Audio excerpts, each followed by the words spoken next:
Hola, buenas tardes a todos. Bueno, más que nada, llegamos día viernes y bueno, en primer punto, bueno, hoy el tema, en este caso que bueno, he elegido para poder abordar es respecto al tema de trabajo de mujeres y todo lo que tenga que ver con lo referido a la protección, en este caso a la maternidad. Y por otro lado también lo que tiene que ver con el tema del trabajo infantil. Vamos a ver si puedo llegar en en el horario de una hora poder terminar con todo el temario. Traté de hacerme como siempre, hago un resumen porque si no siempre lo que hago es terminar extendiendo porque no llego nunca al horario y veo que se están conectando varios colegas, más que nada.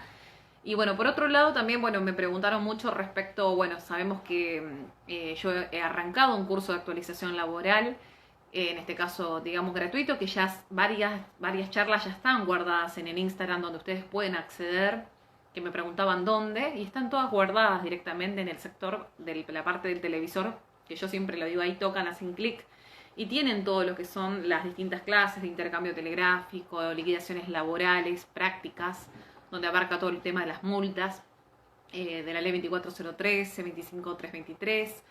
Por otro lado también está lo que es, hay tutoriales dentro del Instagram, hablo, ¿no? Del proceso laboral en la provincia de Buenos Aires, proceso laboral en Nación, tema del acoso laboral, del moving, que también lo había abordado. Después, hay varias realmente, no ya son tantas, también está el tema de la nueva ley de alquileres. En definitiva, de alguna manera se han tratado distintos temas. Me faltaría terminar, digamos, para finalizar con la parte de lo que tenga que ver con los recursos, que justamente es lo que me estaban preguntando, en varios mensajes en Instagram me decía, bueno, doctora, faltaría claramente, si falta terminar con lo que es el tema de recursos ordinarios y recursos extraordinarios en el proceso laboral y bueno, marcar algunas diferencias entre Nación y la provincia de Buenos Aires para finalizar ese curso que bueno, arrancamos ya hace más o menos más de un mes. ¿Sí? Lo bueno que ustedes tienen es que pueden, al estar guardado, lo pueden escuchar, así que aquellos que capaz que ahora me están escuchando y no sabían de qué están, esos videos lo tienen bien, lo tienen guardado y el material yo lo subo en Instagram, pero lo que tiene que es difícil subir archivos, no te permite, por lo cual todo lo que es material, ya sea práctico, me refiero a PowerPoint, todas estas cuestiones y demás, yo lo subo todo en la página de Facebook, en el grupo público, Orientación y Capacitación Jurídica, La Matanza. Ahí subo siempre todo lo que es lo referente al tema de archivos.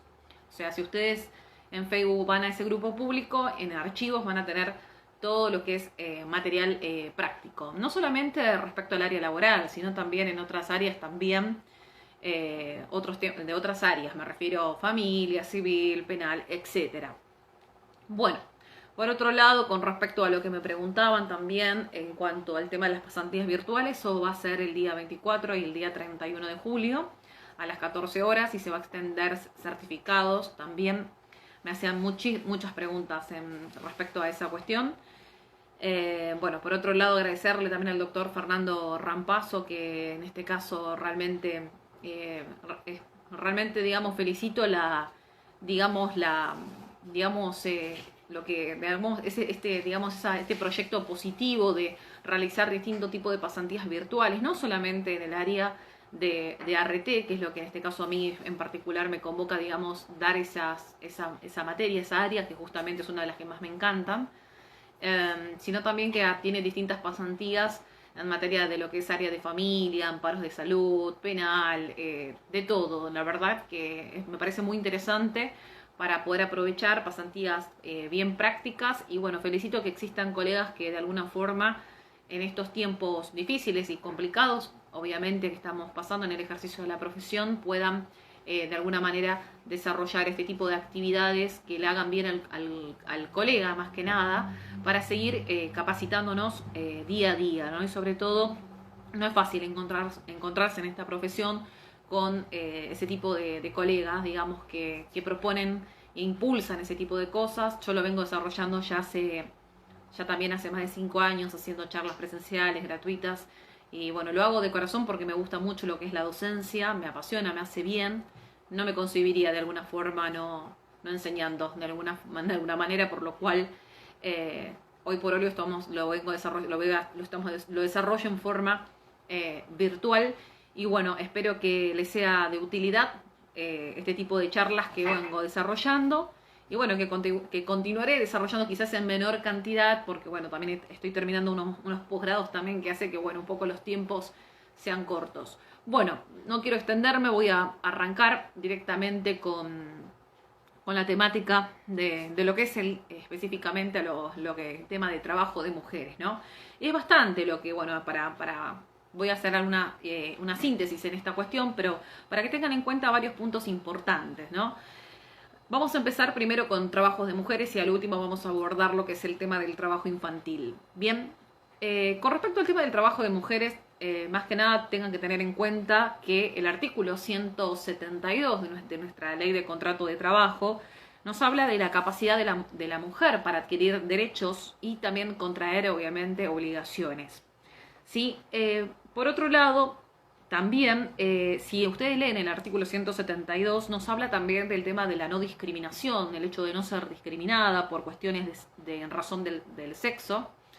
Y también respecto de no sufrir ningún tipo de discriminación respecto a su estado civil, ¿sí? Por el estado civil y por lo que sería en este caso su condición femenina. Bien.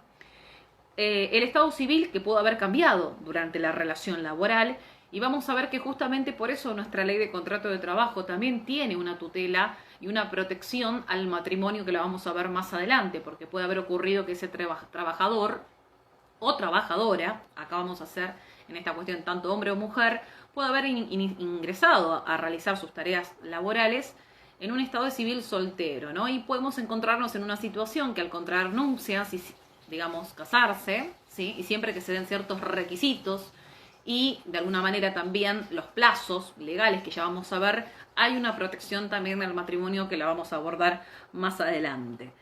Por otro lado, también, más allá del 172 de la LCT, de la Ley de Contrato de Trabajo que estaba mencionando, de este tema de no discriminación en razón del sexo, del estado civil, también tenemos el artículo 81 de la LCT que nos habla de la igualdad de trato entre el hombre y la mujer. Bien, por otro lado, también vamos a ver además de este artículo 81, son todas normas, por así decirlo, que tenemos normas protectorias. Más allá de las normas protectorias de la LCT, también es importante que tengamos en cuenta los convenios de la OIT, de la Organización Internacional de Trabajo, específicamente pueden anotar el convenio 100 y el convenio 111, que es de la igualdad, en este caso de retribución y trabajo de igual valor para el hombre como para la mujer, equiparando, ¿sí?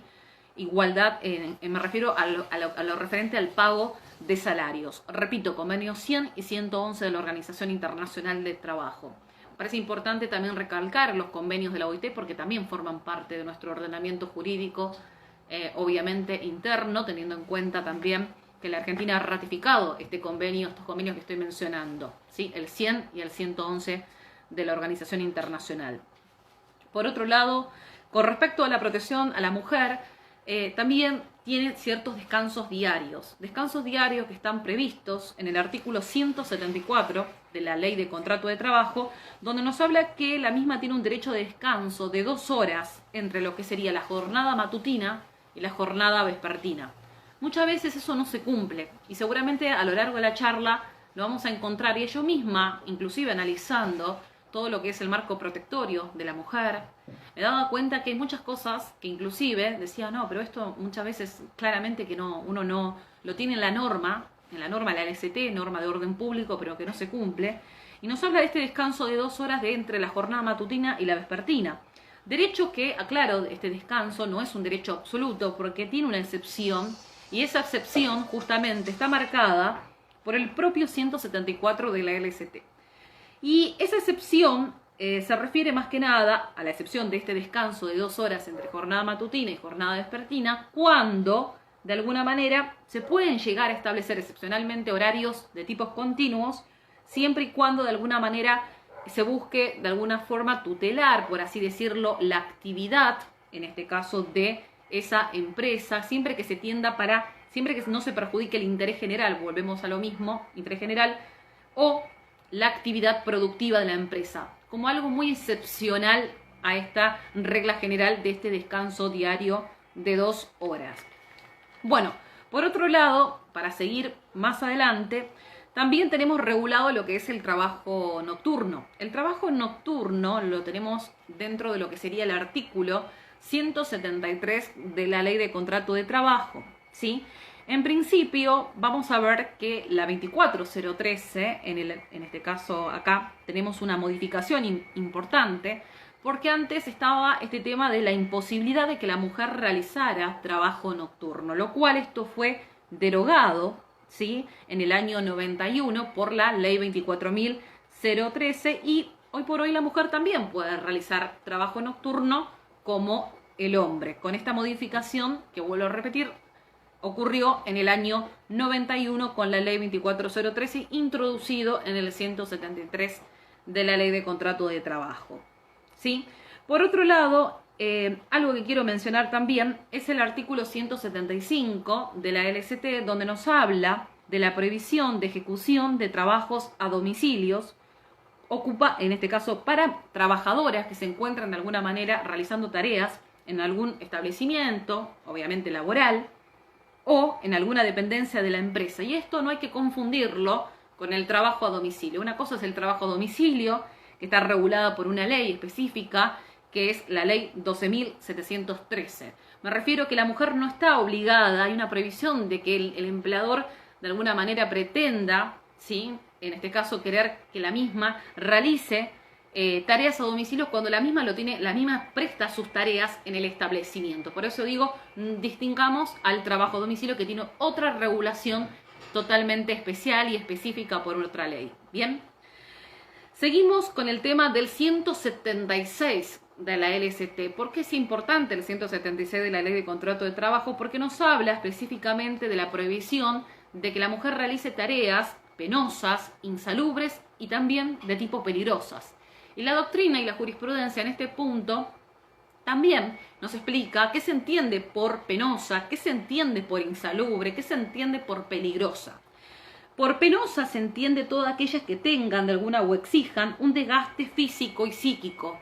Un desgaste, me refiero, importante, ¿no?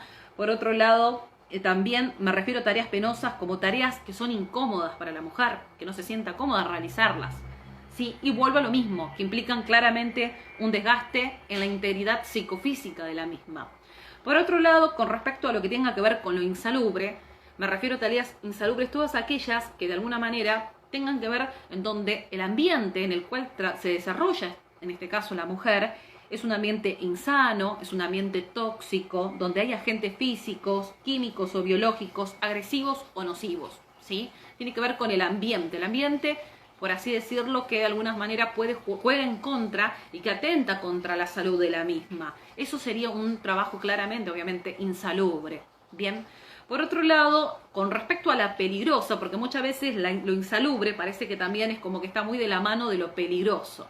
Sin embargo, cuando hablamos de peligroso me refiero a que está prohibido todo tipo de tareas que de alguna manera sean susceptibles de ocasionar de alguna forma a la trabajadora algún accidente de trabajo o alguna enfermedad de tipo profesional, porque en definitiva lleva íncito, y perdón esta redundancia, un peligro muy grave de alguna manera, que puede llegar a provocar este tipo de infortunios laborales, accidentes, enfermedades de tipo profesionales. Entonces, en principio, las tareas insalubres, peligrosas y penosas están prohibidas por el 176 de la LST. Bueno, para continuar un poco más adelante en este tema, quiero también que tengamos en cuenta, quiero mencionar del 176 que estaba analizando, de la insalubridad, prohibición de tareas insalubres, penosas, peligrosas. También el 176 nos habla de una presunción muy importante, que es una presunción iure ad iure. ¿Qué significa la presunción de iure ad iure, ¿no? Es una presunción de pleno derecho.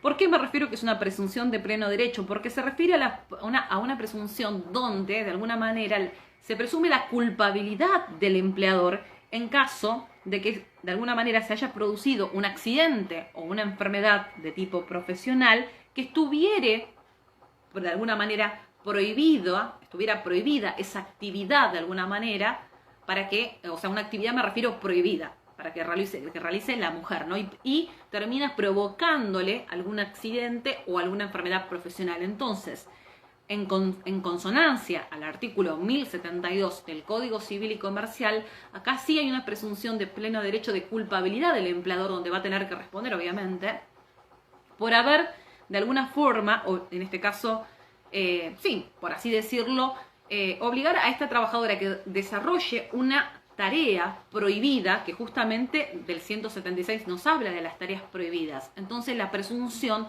acá no es una presunción iuris tanto que admite prueba en contrario, sino que es una presunción de pleno derecho. Bien, bueno, por otro lado, vamos a analizar también que otra protección importante que tiene la mujer, que lo vamos a ver muy bien, es la protección justamente a la maternidad, que está prevista en los artículos 176 al artículo 186 de la Ley de Contrato de Trabajo. Y también tenemos la protección al matrimonio, tanto para el hombre como para la mujer, dentro que está regulado en los artículos 180, 181 y 182 de la LCT. Todo esto lo vamos a ir desarrollando.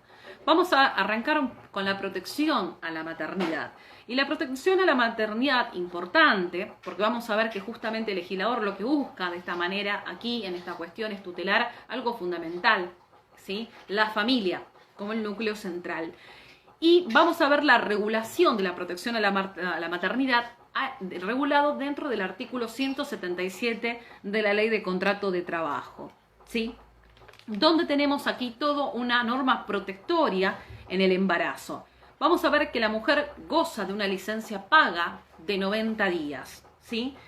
Con prohibición de trabajar antes o después del parto, ¿sí? Por otro lado, además de esta licencia paga de 90 días, vamos a ver que también el empleador tiene la obligación de conservar el empleo y la estabilidad, que es importante. La trabajadora va a percibir asignación familiar, asignaciones familiares, ¿sí? Que obviamente van a ser abonadas por el ANSES. Y por otra cuestión importante también, es que también aquí va a regir una presunción que está establecida en el artículo 178 de la Ley de Contrato de Trabajo, es decir, esta presunción que la vamos a analizar, donde el empleador, en el caso de despedir a la mujer, siempre que sea dentro de este plazo temporal, por así decirlo, de 7 meses y medios antes del parto o 7 meses y medios posteriores después del parto, llegare de alguna manera a configurarse algún despido, se va a entender que esa presunción, hay una presunción que se entiende que ese despido obedece claramente a la maternidad, ¿sí? Entonces, ahí el empleador claramente que va a tener que abonar una indemnización de 13 salarios, es decir, un año de remuneraciones. ¿Y por qué digo 13 salarios? Porque es un año de remuneraciones más los SACs, el SAC de junio y el SAC de diciembre, da un total de 13 salarios, que va a tener que abonarlo en el caso de que de alguna forma se produzca el despido dentro de esta vigencia temporal que menciona este 178 de la LCT, ¿sí? Por otro, eso igual lo vamos a ir desarrollando más adelante también, párrafo por párrafo. Decía que la licencia paga es de 90 días, con prohibición de trabajar, 45 días antes del parto, 45 días, en este caso, después del parto. Pero también la mujer tiene la opción, ¿sí?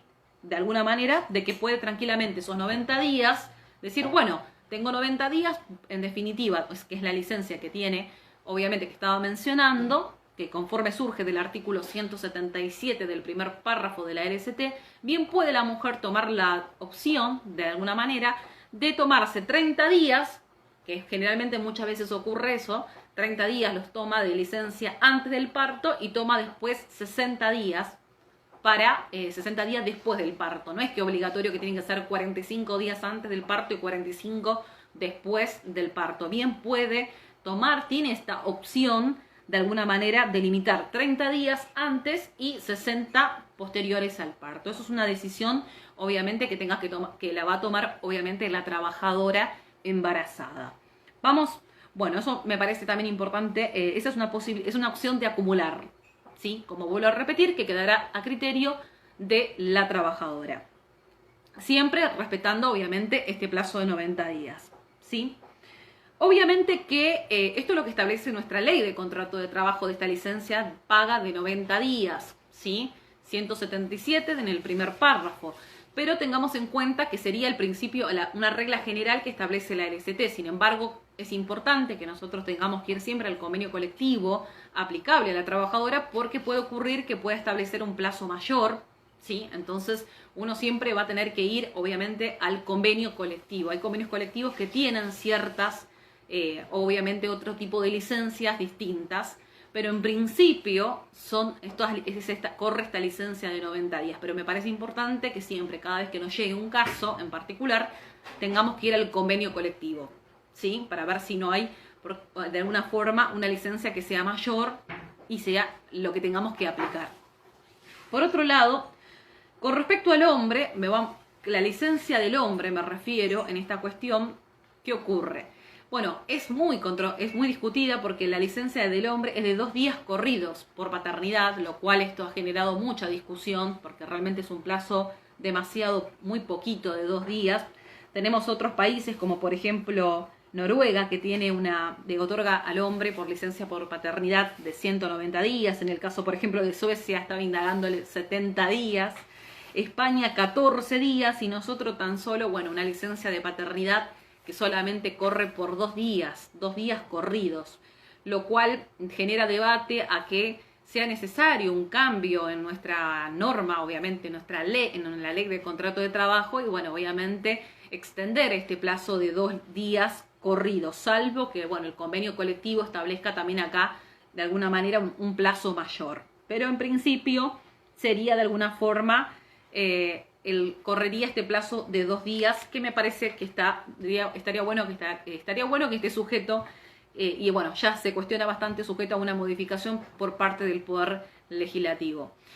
Bueno, continuando con el tema de la protección a la maternidad, y acá sí también quiero recalcar, y esto me parece fundamental, porque muchas veces ocurre que uno dice, está bien, el despido se produjo 7 meses y medio, y en este caso antes del parto, 7 meses y medio posteriores al parto, y me corresponde sí o sí la indemnización agravada de los 13 salarios.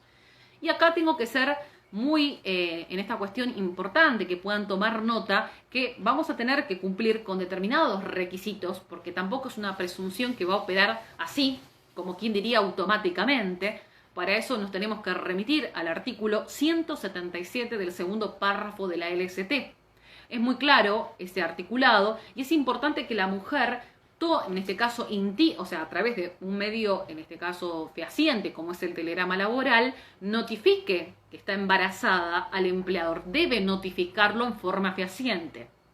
Es decir, no una forma verbal y demás. Tiene que ser, esto es importante, el tema de la fehaciencia, que tiene que ser notificación fehaciente. ¿Qué es lo que tiene que notificar? Claramente que está embarazada. Por otro lado, también debe de alguna manera poner a disposición la presentación del certificado médico donde conste su estado de embarazo.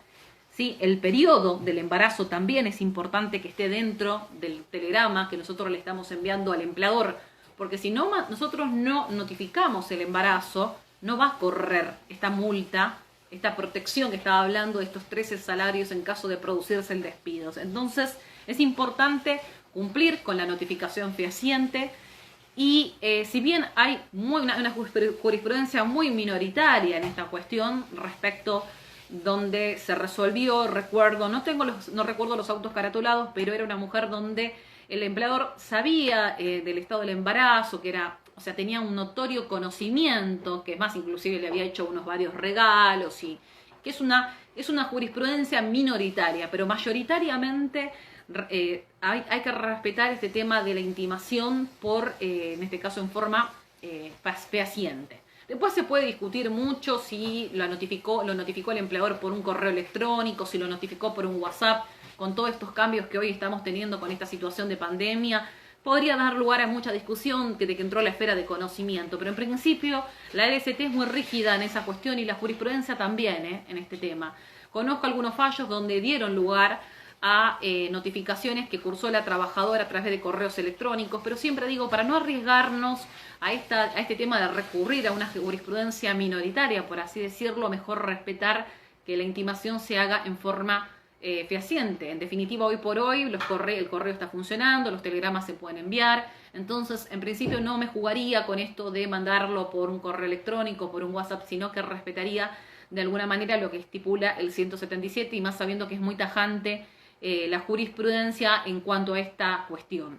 Bueno, para seguir más para adelante en esta cuestión, el 177, tercer párrafo, claramente que le va a garantizar a la trabajadora una estabilidad a partir, por eso es importante que notifique fehacientemente, porque una vez que notifica su estado de embarazo, va a garantizarle una estabilidad a partir de la comunicación que le realiza al empleador, rige esta estabilidad, ¿sí? Entonces, tiene obviamente una consecuencia importante, una garantía de estabilidad y de conservación en el puesto de trabajo, ¿bien? Por otro lado, bien, esto también vuelvo a lo mismo, tiene que ver con la protección y también inclusive por el hecho también de la indemnización que estaba mencionando, de los 13 salarios. Bueno, no quiero ser tampoco muy reiterativa, pero en definitiva vamos a ver qué requisitos tienen que darse para que puedan anotarlos, para que corra justamente esta digamos, indemnización de los 13 salarios prevista en el artículo 178 de la LST, ¿sí? De la Ley de Contrato de Trabajo. En primer lugar, que la extinción de la relación laboral se tiene que dar dentro de este plazo de 7 meses y medios antes del parto o 7 meses posteriores al mismo. Tiene que haber un cumplimiento en el primer requisito de que, de alguna manera, esa extinción suceda dentro de ese plazo temporal, ¿sí? Ese sería, en primer lugar, el primer requisito, la extinción dentro del plazo de los 7 meses y medios anteriores o 7 meses y medio posteriores. En segundo lugar, la comunicación fehaciente que mencionaba anteriormente. Tiene que estar esa comunicación fehaciente, ¿sí? Si no está la comunicación, si me faltan algunas patas de estas mesas, como yo digo, no va a correr la indemnización, ¿sí? Primero, entonces, el tema de la temporalidad, del tema de los plazos, comunicación fehaciente. Tercer lugar, la presentación del certificado médico al empleador, obviamente, que el empleador tiene que tener certificado médico donde conste que está embarazada, y demás, eso tiene que estar, se tiene que cumplir, y en todo caso siempre lo que yo también vuelco en el telegrama laboral, que no solo va a poner a disposición del empleador el certificado médico, sino que inclusive se va a someter a cualquier tipo de control que el empleador quiera realizar para poder constatar su estado de embarazo, ¿sí? Entonces, ese también es un requisito, que esté presentado el certificado o en su defecto que la trabajadora se someta al control médico por parte de la empresa, ¿sí? Cuarto punto, la extinción sin causa, obviamente un despido incausado por parte del empleador o alguna causa, por así decirla, como yo le digo, no probada, ¿no? Esas famosas causas que yo siempre digo que te despide el trabajador, inventadas, pérdida de confianza, me pongo a pensar, en definitiva, que no tienen una razón de ser. Bien, una vez cumplidos, si cumplimos estos requisitos, nos encontramos de alguna manera con la viabilidad de poder reclamar estos 13 salarios que estaba mencionando, ¿no? Bueno, por otro lado, también hay muchas cuestiones que generan cuestiones controvertidas, que están muy controvertidas, y vamos a ver algunos puntos importantes. ¿Por qué me refiero a cuestiones controvertidas? ¿Qué pasa en los casos de partos múltiples o en el caso de los mellizos? ¿Sí? Que obviamente hay muchas cuestiones que la LST quedó muy obsoleta y que es necesario que claramente aquí es importante también una reforma, porque sabemos hoy por hoy que tenemos técnicas de reproducción humana asistida y otras tantas cuestiones que la LST quedó muy obsoleta en esta cuestión. Pero con respecto al tema del parto múltiple o en el caso de los mellizos, lo que viene, la jurisprudencia vuelve en esta cuestión, se ha expedido de que la protección, en este caso a la maternidad, va a correr igual, corre igual. Lo mismo en el caso de los embarazos post-término, también la protección a la maternidad, todo lo que venía mencionando es igual, rige de la misma forma. Lo mismo inclusive para los casos de adopción, porque tampoco está previsto en la Ley de Contrato de Trabajo este tema, pero también hay una protección que es igual. En el caso de fallecimiento del hijo, porque puede haber ocurrido que haya fallecido el bebé, tampoco está contemplado. Y en esta cuestión, si bien la ley no dice nada, porque es la realidad, la ley no dice una mención en el caso que falleciere, no hace esta cuestión, pero de todas maneras la jurisprudencia le otorga la misma protección igual, en este tipo de supuestos que yo le llamo controvertidos, porque en definitiva la ley no lo dice, pero la jurisprudencia ha venido a dar la respuesta que la ley no. Bien. Bueno, por otro lado, con respecto, también quiero mencionar qué pasa en el supuesto del preaviso, porque eso también ocurre acá tenemos una diferencia de criterios dentro de lo que la diferencia entre provincia con lo que sería nación. ¿Por qué? Puede haber ocurrido que se le anticipó el preaviso a la trabajadora, ¿sí? O sea, que se le notifica del preaviso correspondiente, ¿sí? que se le va obviamente a despedir, y la misma ella notifica que está embarazada.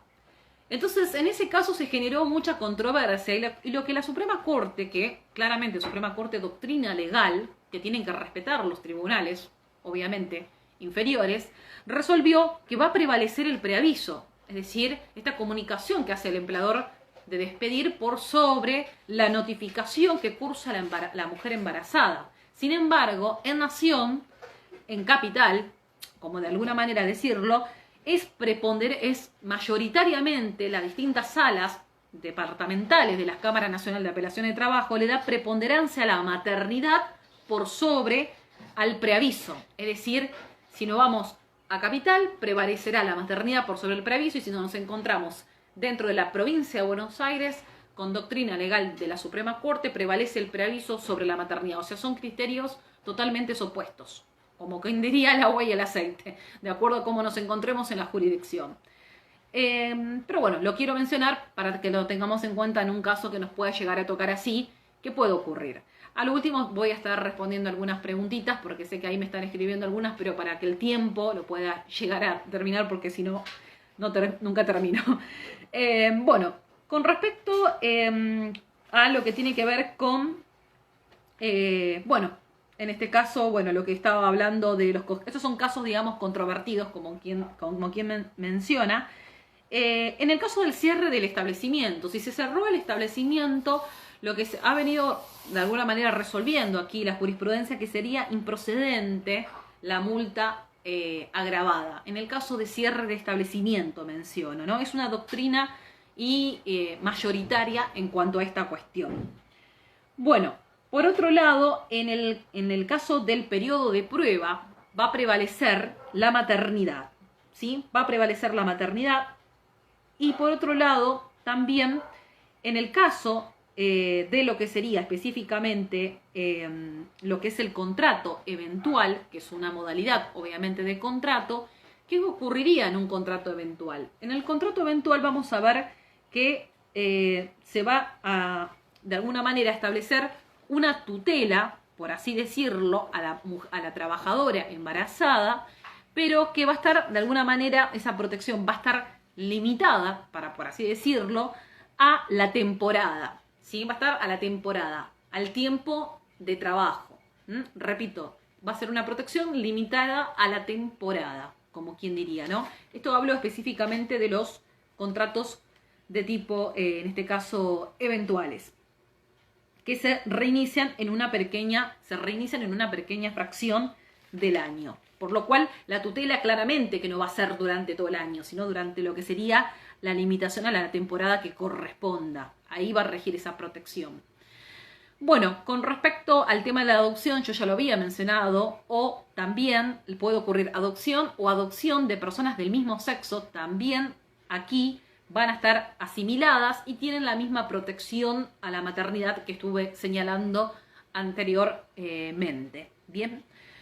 Bueno, con respecto a el tema de lo que quiero mencionar en cuanto a la protección de mujeres, la protección de mujeres no solo tiene un marco protectorio de la Ley de Contrato de Trabajo, sino también en el convenio de la OIT, que estaba mencionando al comienzo de la Organización Internacional. También, obviamente, lo tenemos su fuente protectoria va a estar dada claramente por nuestra Constitución Nacional, ¿sí?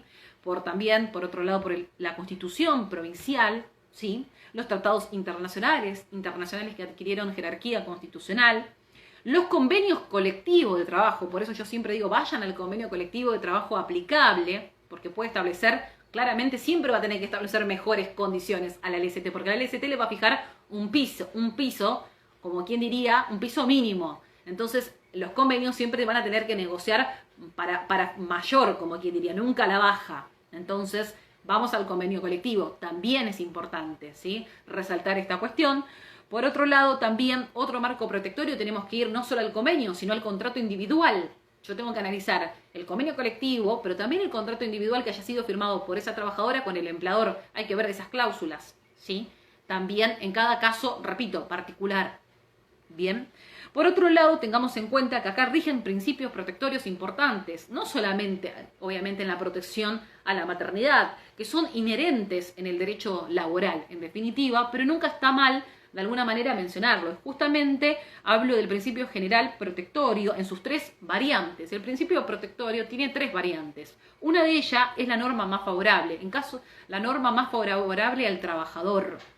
La segunda, el segundo aspecto o segunda variable de lo que sería el principio protectorio es el famoso indubio pro operario. En caso de duda, siempre a favor, obviamente, del trabajador. Bien, que todos conocemos. Tercer variante es lo que es el principio de la justicia social. Y también tenemos otros principios importantes que ya conocemos nosotros, que son el de la equidad, el de la supremacía de la realidad. Priman los hechos por sobre las formas. ¿Sí? Que todos conocemos el principio, repito, de supremacía de la realidad. Muchas veces nos encontramos con tantos formalismos que no se condicen con la realidad de los hechos. Y lo llevo mucho a esa cuestión, a los casos, por ejemplo, de fraude laboral, como son los casos de un monotributo, una relación encubierta bajo un monotributo. Un monotributo me puede decir, sí, perfecto, la persona está en monotributista y demás. Y sin embargo nos encontramos que detrás de ese monotributo, y yo tengo que levantar de alguna manera, como quien diría, el velo societario, me encuentro que hay una relación de trabajo encubierta, donde bien puedo probar una subordinación económica, técnica y jurídica, y justamente acá cobra relevancia el principio de supremacía de la realidad de los hechos. Yo me tengo que ir a la realidad de los hechos, no a las formas, porque si me voy a las formas y digo, no, es un monotributo. ¿Bien? Pero es para que lo tengan un ejemplo de este principio. El principio pro homine, el principio pro persona, siempre pro persona. Por otro lado también tenemos el principio de la continuidad de la relación laboral. Siempre vuelvo a hacer un repaso de todos estos principios porque en definitiva parecen que son principios que uno dice, sí, es el principio protectorio, el principio de a favor de la trabajadora, pero son principios que los tenemos que hacer valer, son fundamentales. Entonces está bueno que a la hora de fundamentar obviamente nuestras demandas, inclusive también a la hora de redactar los intercambios telegráficos, tenemos que hacer valer estos principios que son propios, inherentes y que justamente tienen el derecho laboral tiene esta esencia de estos principios. Y muchas veces, lamentablemente, a veces no lo nombramos o no lo citamos o nos olvidamos. Y yo digo que son las columnas, bases fundamentales del derecho del trabajo, ¿sí? Bueno, vamos a continuar con el tema del artículo 179, lo que es el descanso por lactancia, ¿sí? Que también muchas veces no se respeta para nada, y eso me ha pasado en varias ocasiones también, hacerles entender al empleador que hay un artículo 179 que establece descansos, en este caso por lactancia, que son 2 descansos diarios de media hora por jornada. Y que no pueden ser compensables en dinero, porque muchas veces el empleador cree que lo puede compensar en dinero y no se puede compensar en dinero. Repito, son 2 descansos diarios de media hora por jornada. Si la mujer no los toma, obviamente que los va a perder. Los toma y no los toma, los pierde. Obviamente, ¿para qué el legislador recepta este descanso en este caso por lactancia, que repito es de media hora por jornada? Justamente para la alimentación del hijo, para afianzar la familia, porque eso es lo que se busca, para afianzar los vínculos, ¿sí? Ahora, vuelvo a lo mismo, no lo toma la mujer, lo pierde. El empleador que cree que lo puede compensar con dinero, se equivoca, no es compensable. Bien, bueno, por otro lado, voy a nombrar un tema. Hay algo que el 179 nos habla, que no está reglamentado, y me hace acordar mucho al artículo, en este caso, bis de la Constitución Nacional, cuando nos habla del tema de las famosas participación de los trabajadores en las ganancias. que claramente es un derecho que no está reglamentado porque ningún trabajador, siempre el trabajador participa en todo, pero nunca va a participar en las ganancias. Entonces acá ocurre algo muy similar. Nos encontramos en el 179 con la limitación de las famosas salas maternales. Y la realidad es que no están reglamentadas. No están reglamentadas y son muy pocos empleadores de alguna forma que tengan de alguna manera salas maternales. No hay una reglamentación respecto a esta cuestión, ¿sí? Hay convenios colectivos, sí, tengo que mencionarlo, algunos que prevén la obligatoriedad de las salas maternales y guarderías, como por ejemplo el convenio de sanidad. Si ustedes leen el convenio de sanidad, es uno de los pocos convenios que habla de esta obligatoriedad de las salas maternales, de las guarderías y demás, ¿no? Pero en principio falta una reglamentación que sea extensible para todas las actividades específicamente, ¿no? Pero bueno, mencionaba el ejemplo del convenio de sanidad. Bueno, vamos a analizar lo que es el estado de excedencia, que está regulado en los artículos 183 a 186 de la Ley de Contrato de Trabajo. Este estado de excedencia, vamos a ver qué es. En principio vamos a ver que una vez que finaliza la licencia por maternidad que tiene la trabajadora, que es de 90 días, prevista en el artículo 177 de la Ley de Contrato de Trabajo, donde percibe una asignación que la paga el ANSES, que tiene un carácter de no remunerativa, ¿sí? Vamos a ver que la trabajadora, una vez que finaliza esta licencia, tiene 4 opciones, ¿sí? 4 opciones. La primera opción que tiene es que puede volver a trabajar, por lo cual ahí no habría ningún inconveniente. Vuelve a trabajar, vuelve a su puesto de trabajo, estaría todo perfecto. La segunda opción que tiene la trabajadora puede rescindir el contrato de trabajo, ¿sí? Puede rescindir el mismo y en el caso de rescindir el contrato de trabajo, vamos a ver que se le va a otorgar, estamos hablando en cuanto al régimen indemnizatorio, de alguna manera, va a tener una compensación, se le va a pagar una compensación por tiempo de servicio que va a ser el 25% del 245. El 25% de la indemnización por antigüedad es lo que le va a corresponder a esa trabajadora que decide rescindir el contrato, ¿sí?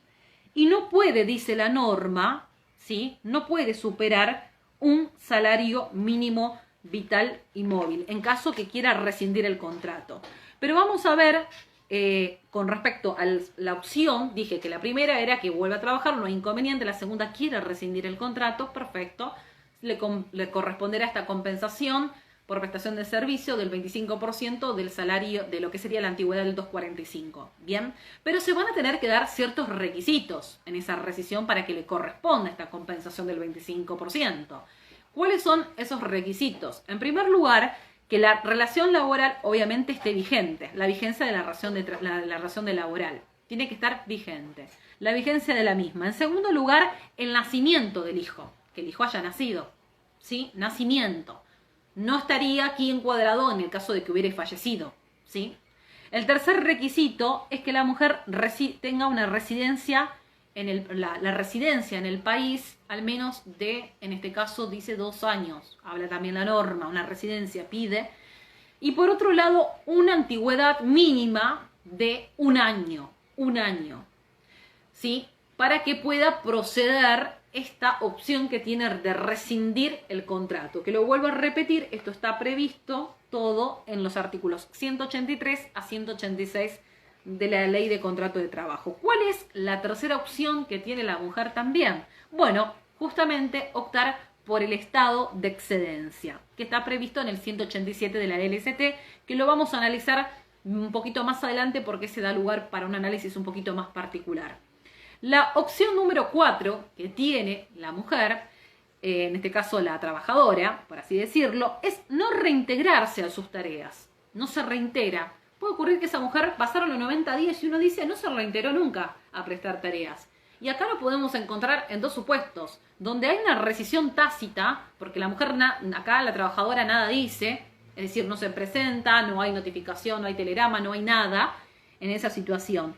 Y por otro lado puede ocurrir también que nos encontremos con una rescisión tácita o una rescisión de tipo expresa, ¿sí? Que la rescisión, en este caso expresa, y tanto como la tácita, en este caso, porque como vuelvo a repetir, y no quiero ser redundante, pasaron los 90 días, no se reintegra la trabajadora, acá, de alguna manera, lo que estipula en esta opción número 4, que no se reincorpore y que haya una rescisión de tipo tácita, de alguna manera, por así decirlo, también le va a corresponder una compensación por tiempo de servicio que va a ser del 25% del 245. Es decir, que la opción número 2, cuando decide rescindir la trabajadora el contrato de trabajo e intima al trabajador, dice rescindo del mismo, que es una de las opciones que ella tiene, también le corresponde este 25% de la antigüedad para el caso en que la misma no haya cursado ningún tipo de intimación manifestando su rescisión, pero es una rescisión tácita porque no se presenta pasado los 90 días, también le va a corresponder este 25% de la antigüedad en concepto de compensación por tiempo de servicio. ¿Sí? Pero es un 25% porque muchas veces ocurre que peticionan el 245 completo y es un 25%. ¿Bien? Bueno, voy a hablar sobre el estado de excedencia, que justamente es la tercera opción regulada en los artículos 183, inciso C de la ley de contrato de trabajo, y también está regulado en los artículos 184, 185 y 186. ¿Sí? Vamos a ver que el estado de excedencia es una licencia especial y también tiene connotaciones muy interesantes. Licencia especial. Y por otro lado, la doctrina habla mucho en cuanto a este tema del estado de excedencia específicamente. Y vamos a ver que en cuanto a su naturaleza jurídica, en cuanto a opinar este tema, ¿qué es el estado de excedencia? Dije, sí, es una licencia especial. Y por otro lado, recalcar que lo que entiende la doctrina mayoritaria, que es una suspensión unilateral, porque la mujer es la que decide la suspensión, ¿sí? Suspensión unilateral voluntaria, obviamente no es obligatoria, unilateral y voluntaria, ¿sí? Que donde la trabajadora lo que hace es posponer su ingreso al trabajo por un periodo que no puede ser inferior a 3 meses y tampoco puede ser superior a 6 meses. Entonces, si yo tengo que hablar, repito nuevamente para que puedan tomar nota del estado de excedencia, es una suspensión unilateral, voluntaria por parte de la trabajadora que va a posponer, de alguna manera, va a posponer su ingreso al trabajo, ¿sí? Por un periodo de tiempo que no puede ser inferior a 3 meses ni tampoco puede superar los 6 meses. Y esa trabajadora no va a percibir remuneración. Ojo con esta cuestión. Es decir, terminados los 90 días, si la mujer hace opción del estado de excedencia, no percibe remuneración ni asignación familiar. Acá no cobra absolutamente nada, ni por parte del empleador, ni por parte del ANSES, ¿sí? Nada. ¿Cuál es el objeto del estado de excedencia? Bueno, volvemos a lo mismo, justamente. Claramente que el tema de afianzar la familia, consolidar el vínculo, obviamente, materno, mayor protección, obviamente también, mayor atención, proteger la vida, protección de la familia. Eso es lo que busca, en definitiva, el estado de excedencia, ¿no? Como objeto. ¿Qué requisitos se tienen que dar para que opere el estado de excedencia? Lo tenemos regulado en los artículos 183 a 186 de la LST. En primer punto, acá es importante que si la mujer va a ser opción de este estado de excedencia, se lo tiene que comunicar al empleador. Comunicación que tiene que también ser fehaciente y es importante. Tiene que manifestarle que optó por el estado de excedencia y lo tiene que hacer en un plazo de 48 horas de vencido este plazo de licencia de 90 días que tiene. Es decir, una vez que le finalizan estos plazos de 90 días, tiene 48 horas la trabajadora para poner en conocimiento del empleador que va a ser opción del estado de excedencia y lo tiene que hacer claramente en forma fehaciente. Así que si se va a basar en las palabras, también ahí cuidado, tiene que ser fehaciente. Bueno, por otro lado, ¿cuál es el otro requisito? La vigencia de la relación laboral. Y van a decir, doctora, sí, obviamente que tiene que estar vigente. Bueno, pero parece que a veces no queda muy claro porque si la relación laboral está vigente, no hay opción de estado de excedencia alguna. Esté vigente la relación laboral. Tercer lugar, el nacimiento del hijo, ¿sí? Volvemos a lo mismo, si hay un fallecimiento del hijo no va a haber estado de excedencia. Parecen cosas que que uno las nombra y dice, sí, es sentido común, pero muchas veces yo lo menciono porque no es tan sentido común, porque hay casos en donde si ocurriera el fallecimiento, no va a poder, obviamente, optar por el estado de excedencia. Y me ha tocado casos, no como parte trabajadora, abogada parte trabajadora, no, pero por parte empleadora, donde me pidieron una opción de estado de excedencia y se había acreditado el fallecimiento del bebé. Entonces no corresponde. Entonces no es algo que es tan obvio como pareciera, ¿sí?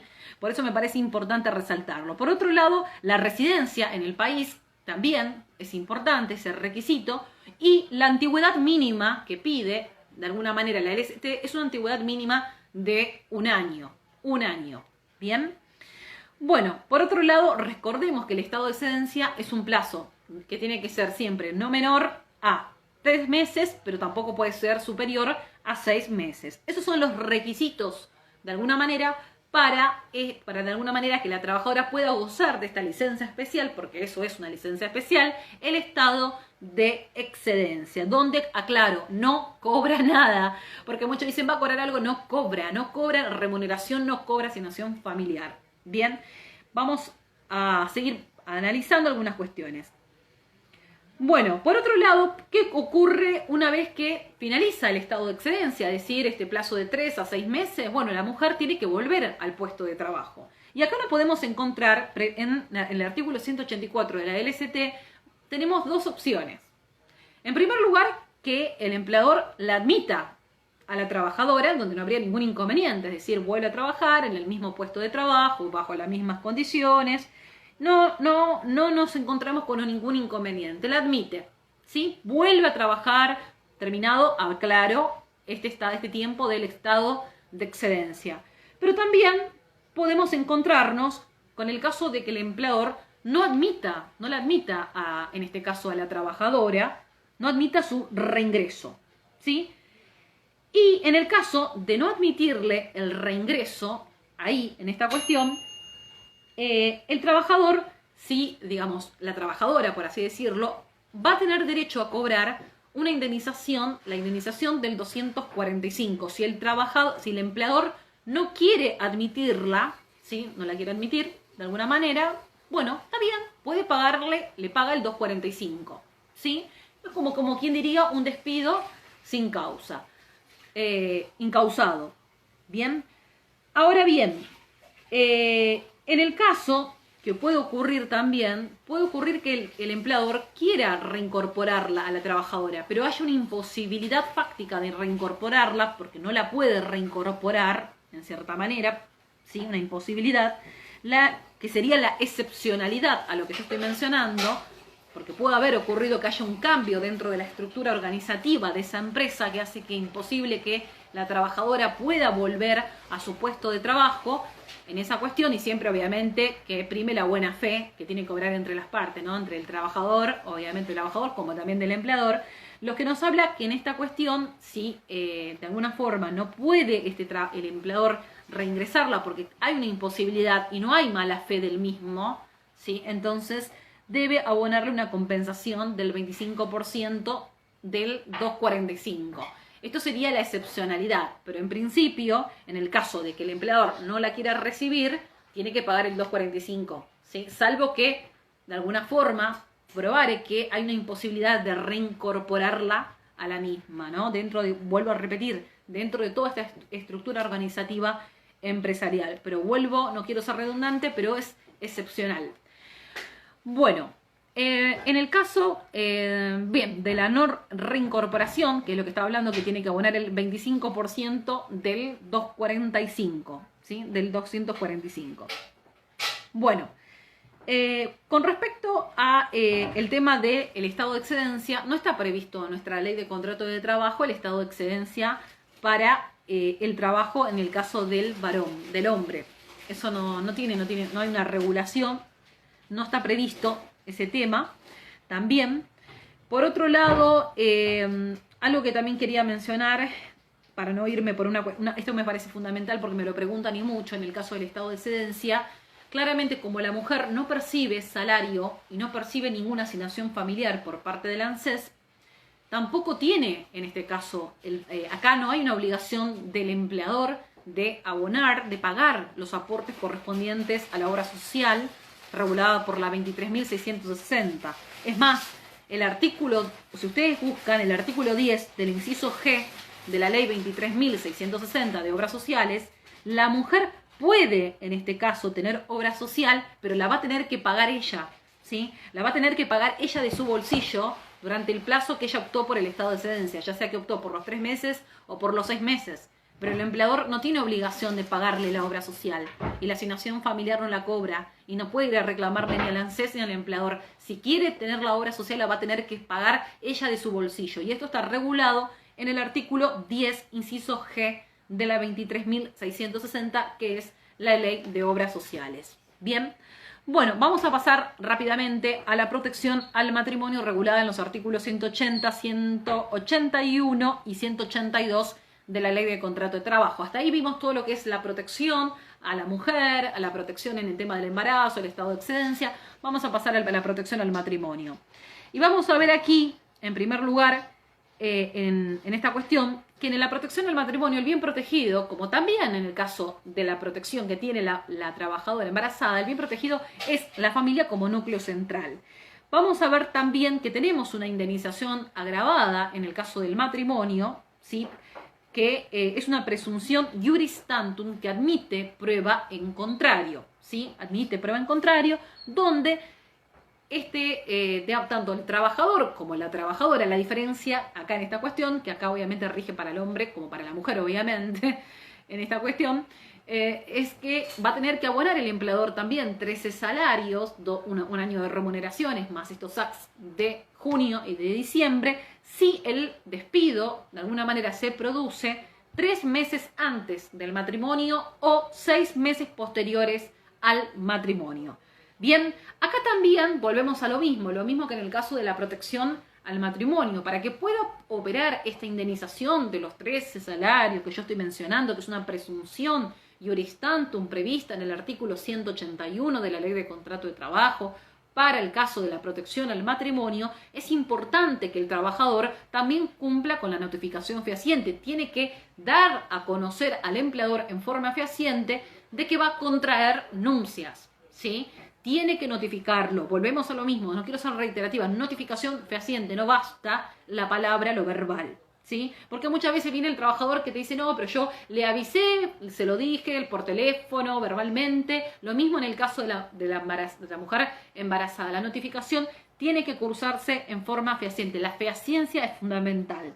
Después estaremos en una situación de discusión y dura y mucha en el caso de los correos, de los WhatsApp y tantas cuestiones, pero respetando esta cuestión. Entonces, para que rija esta presunción, para que de alguna manera opere esta presunción del iuris tantum, que admite prueba en contrario, en el caso de la protección al matrimonio, se tienen que dar determinados también requisitos. ¿Y cuáles son esos requisitos que se tienen que dar para que opere este cobro de estos 13 salarios? Bueno, en primer lugar, claramente la existencia del contrato de trabajo. Hay cuestiones que parecen ser obvias, pero no lo son, ¿sí? Existencia del contrato de trabajo. Por otro lado, una extinción sin causa, o sea, un despido incausado o con una causa inventada, como quien diría, o una causa no probada. Justo casualmente que yo me voy a casar, que en este caso notifico fehacientemente a mi empleador, me encuentro con que el mismo me despidió porque llegué 2 minutos o 5 minutos tarde y me termina invocando un despido por abandono de trabajo, que sabemos muy bien que en el caso del despido por abandono de trabajo, uno no puede despedir uno así, pum, de golpe, ¿no? Sino que tiene que haber, de alguna manera, ciertos antecedentes, o suspensiones, apercibimientos anteriores. Nos encontramos con, doy este caso hipotético, me encuentro con este requisito. El primero, entonces dije, lo que tiene que haber es, en primer punto, la existencia del contrato de trabajo. La segunda, en esta cuestión, es un despido, obviamente, sin causa o con causa no probada, como mencionaba esta cuestión. Tercero, por otro lado, esta presunción va a regir tanto para el despido directo. El despido directo, sabemos, es el que dispone el empleador, es el empleador el que despide, como también va a regir para el despido indirecto. El despido indirecto es cuando el trabajador se coloca él mismo en situación de despido ante el ante incumplimientos de obligaciones que le corresponden al empleador. Me ponía a pensar en este ejemplo donde la trabajadora o el hombre o mujer en esta cuestión notifica. Ahí me quedan pocos minutitos, así que bueno, voy a guardar la charla y continuamos con la protección al matrimonio y terminamos ya directamente con el trabajo infantil y queda guardada la charla. Así seguimos, porque quedan segunditos y demás. Así que corto y vuelvo enseguida para terminar la charla del día de hoy.